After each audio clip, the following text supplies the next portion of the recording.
Just an opening statement on the game. Yeah, extremely proud of our guys and our coaches for, playing 60 minutes, coaching 60 minutes. We knew coming in this was going to be a great challenge. Crosse is a great football team. They're coached well. They're extremely talented on both sides of the football. They make things tough. So this is, no surprise in terms of the level of the game. Certainly one of, if not the best team we've played against this year. And it gave our guys an opportunity to really fight and play 4 quarters, have to win on special teams at the end of the game, have to win on defense, have to win on offense, get first downs. That should be something that we come out of here taking forward. Wartburg's going to be a great challenge going there. They've certainly done a great job in the recent past and are having a lot of success. So to me, it's great winning games by a lot, by 60 points or whatever it might be at times, but you learn a lot in these games. You learn a lot about yourself, about your coaches, where you're at. I'm sure we're going to turn on the film like you do every Sunday and find things that we need to work on to be better next week. But overall, just really proud of our guys for how they played 4 quarters, and that offense is pretty unbelievable. Here with Julian, Luke, and DeAngelo. You want to go first, or you want to go first, okay? Yeah. Coach, you said you learn a lot in games like this. Tell us about something you learned today. Sure. Just adjustments. They come in and you're going to get a couple of new things on offense and defense, and so as a coaching staff, you might have to cross some things out that you had, on your game sheets and add a few things. And we were doing that at halftime, and then even through the second half, they adjust. Because we adjust, it starts working, and then they make adjustments, and whether that's changing up a coverage or sliding a front or using a motion or setting an H-back differently, those are the types of things I'm talking about. But I think overall, just having to press through 4 quarters against a really good football team is important. And that was something that, again, like I said, I think that's what we take out of this. Other than just being thrilled to be back in the semifinals, you never want to take any win for granted, no matter who you play, where you play. Every win counts. That's what we're here to do. We're here to win. Like I said, I know we'll look at the film tomorrow and have some critiques, but these guys know that, and I'm sure they're anxious to find the ways that they can be better next week as well, just like we are as coaches.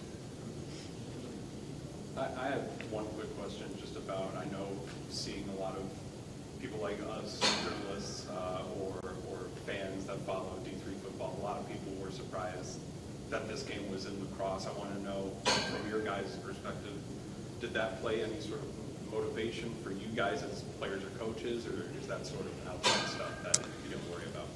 We addressed it. I addressed it with the team the first day after the everything came out, the brackets came out. I addressed it, this week, knowing that once we knew we were, on the road, and I had some comments last week after the game, just on the playoffs overall, and the types of experiences that we're giving our student athletes, and maybe there's some chances, hopefully down the road, to expand and give more teams an opportunity. But the reality is, once you're playing a football game, you're playing a football game, and I wouldn't, I know there's point theories and there's statistics and data and analysis done that say home versus away can add or take away points, but that's a good football team we just played. I don't know if the score's any different if we're in Naperville.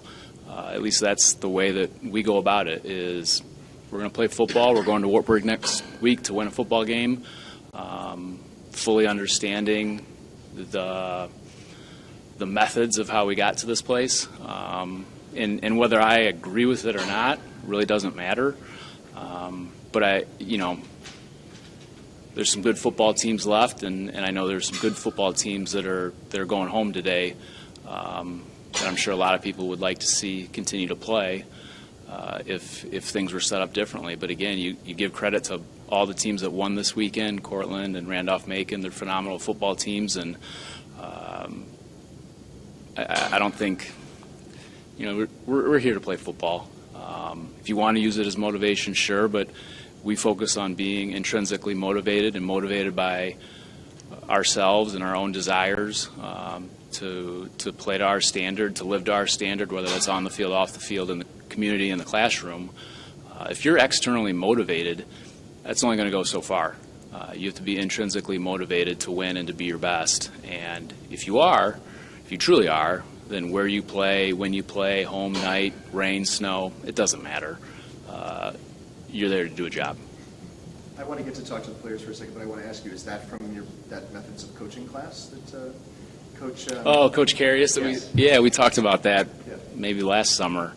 That's definitely and there's no secrets in coaching, but Coach Carius was certainly a big believer in being intrinsically motivated, and that was something he talked about from John Wooden. And John Wooden, as far as I'm concerned, was one of the best coaches ever in any sport, and so is Al Carius. If you look at our cross-country and track and fields records and national titles, so he's been a wonderful model for me. He's still around, but I did learn some of that in class back in 2000 at North Central.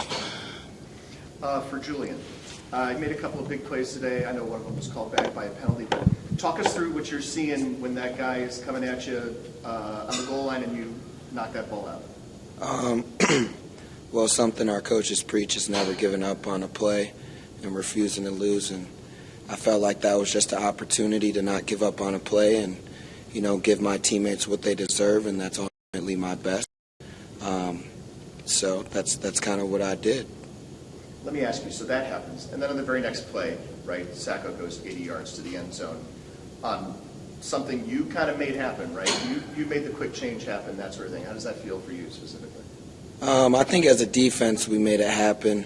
But, me and Luke were kind of talking before this. I didn't even know Sacco scored the 80-yard touchdown because we were making, adjustments on the sideline with our defensive coordinator. So, it's really good to see, not giving up on a play kind of pay off for our whole team. Talk to me about what you saw in their offense today. Obviously quite a talented group. So their quarterback, how does he stack up to other people you've seen, that sort of thing? They're obviously big up front. Their quarterback's extremely talented, and then they got length on the perimeter. We knew that coming in. We knew that we were going to have to, limit the explosives and take the ball away, and get the ball back for our offense. And I feel like that's something that we were able to do today. For Luke and for the guys here on the stage left, just first off about you guys having to play into the fourth quarter today for the first time in who knows how long, if at all, this season. Having to be out there for 4 quarters. Talk about that a little bit. That's why we came. That's why we play football. We don't play to be out at halftime, be out midway through the third quarter. We play football at North Central because we want to play 4 quarters. Yeah, a lot of times we have been getting pulled out, but playing those 4 quarters is huge. It's where games are made, games are won. Those are the big games that matter, and that's really when football's fun, when you're getting to play the whole time. So it was really fun having that pressure on us. I know we had to punt the ball away one time, but the second to last drive we had in the fourth quarter was really big for us to get in the end zone, and it was just fun to get to do that. Big for you specifically, right? Diving for the pylon, right? That's that play? Yeah, that was that play, but Joey Lombardi blocking that guy, if he's not blocking him at all, if he's just letting him go free, I'm not getting in the end zone. So shout out to him and all the rest of the guys who are blocking their butts off every play. That play doesn't happen without everybody else. DeAngelo, I feel like you've had a ton of big this year, like taking short passes and turning them into like ridiculous 76-yard touchdowns. But today, I don't know if I'm going to remember all the things, right? You catch a touchdown pass, obviously you throw one, you intercept a ball, and then you return a kick for a touchdown. You ever had a day like that in your football career? No, not. I have not had a day like that. So today is the first. I'm happy that I got put in those opportunities, and my teammates helped me in those moments to make their blocks.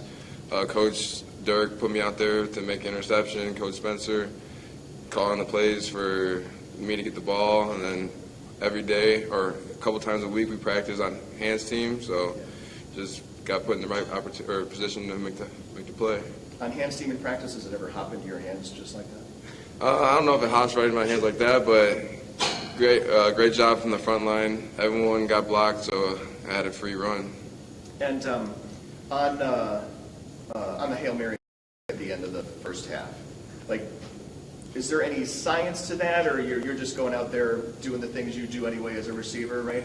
Yeah, just go out there and hopefully make a play. So that's what I did. Got the opportunity to make a play, and I did. Coach, get you to comment on some of the individual accomplishments that these guys had today we just talked about. Yeah, absolutely. I mean, first of all, with DeAngelo, I mean, he's a guy that since he got here in 2019, we've tried to put in as many spots as we can. I mean, he lined up at quarterback today. Did you line up at running back? Yeah. Lined up at running back. Oh, yeah, he threw the pass. Threw a touchdown. He's in the slot. He's single. He's outside. He's in the backfield as an H. You know, we really just try and move him around and, you know, keep defenses off of his scent the best we can, you know, knowing that they know we want to, you know, target him as much as you can throughout a game. But, I mean, he's always made plays when we need him to make plays. You can go back through any game that we've had that was a big game. About the only one he didn't was Wheaton this year, just because I think we only threw the ball like 7 times. But in that game, he had, I don't know how many pancake blocks. You know, Luke, obviously, the ability to run and throw. I think he was 13 of 15 today, I want to say, and you know, was efficient in the run game, and that's hard on a defense. And I think that opens up the rest of our run game as well. When you know you can run option reads, and you know you have the running back going one way with the line, and he's going the other way. Sometimes it can split your defense. You know, but really proud of him as a captain and what he's doing and his leadership and how he's grown up, you know, quite a bit this year and being comfortable in that role as a captain. And then Julian, another one of our captains. I think that fumble says it all. I mean, those are hero-type plays. You know, you're at the 1-yard line, the guy's running in, and you knock the ball out, and we get the ball back, and 1 minute later we're scoring on, you know, it was really a broken play on offense, and Joe Sacco made it happen. You know, but his effort, his leadership on defense this year has been really needed, especially with the graduation of some of the guys that we have from our D last year. I know that there's been, you know, a lot of weight. I don't want to say pressure because that's self-inflicted, but I think he's taken a lot upon himself to be a leader and to be a voice on the defense. You know, he has experience, he has the cred, he has the awards. So he's in a position of leadership. He has influence. The best thing you can do is use it then, you know, for positive. And I think he does that every day. He's no doubt, you know, one of, if not our best player on that defense every single week. Appreciate it. Thank you. For DeAngelo, how much gripe is Andrew Kaminsky going to give you now that you tied his program record for touchdowns? Once you break it? He always gives me stuff for coming up on his record, but with no joke aside, he always gives me props, gives me recognition that I'm doing good, stuff like that. So me and him are still pretty close, and he's always cheering me on. You read off all the accolades that you heard, the stats that you had today, the interception, the kickoff return, and everything. What was your favorite highlight of today? Was it the interception, because that doesn't normally happen? Was it the onside kick, or was it just tying it? Yeah, it probably had to be the interception because it's my first one in my college career. So I got up flexing, all happy and everything. Everyone was excited for me. So, yeah, it was probably my highlight of the day. Luke, your greatest throw? I'll give that a 11 out of 10. That was a dot. yards, about 400 Yeah, his efficiency is probably like 800.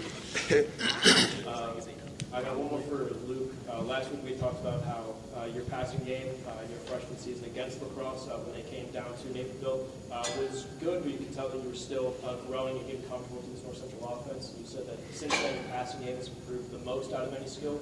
How do you think the passing game fared today? Again, not really airing the ball out too many times, just 15 throws, but what do you think is the biggest growth now that you were able to see this Eagle defense again? I think it went pretty well today. Our second possession, I made two pretty poor choices. We threw the flare out to D'Lo and he got hit right away, and then I think the third down play was a pretty poor decision by me. But I think after that, I started getting my eyes in the right place, not just assuming things are going to happen, actually reading the defense, not just thinking, oh, this route's going to be open. So I think that was what kind of changed after that second possession, was me just getting my eyes in the right spot, getting the ball where it needed to be, and quickly so our playmakers can do what they do. For Luke, you guys were only up 6 in the fourth when you kind of took over with your legs in that last drive. Is that something you were looking for, trying to see certain holes throughout that drive? Like, is that pre-planned, or is that something you just acted on the fly once again? I think that was more acting on the fly. I wanted to win the game so bad, so I was willing to do whatever it took. But the opportunity presented itself for me to run the ball a few times. We had a broken play one time that I was able to somehow run the ball with not colliding into D'Lo or Chuck. So a really broken play, but really just happened on the fly. I just saw the opportunity and took it. And then for Julian, you guys haven't had to go against a quarterback like Helton Brand this year, a guy who can do so much with both in the air and with his legs. What was the week leading up to preparing for him? Was there anything in particular that you guys knew you needed to do to limit him as best as possible? I know he's still an extremely dynamic playmaker, but anything that went in this week that you guys were looking forward to that? I would say the most is just make him not use his legs. We know when he gets out of the pocket, he's pretty explosive, but also the guys on the perimeter that he has to throw to, kind of limiting them as much as we could, and then limiting the explosives as much as we could. Thanks, guys. Thank you.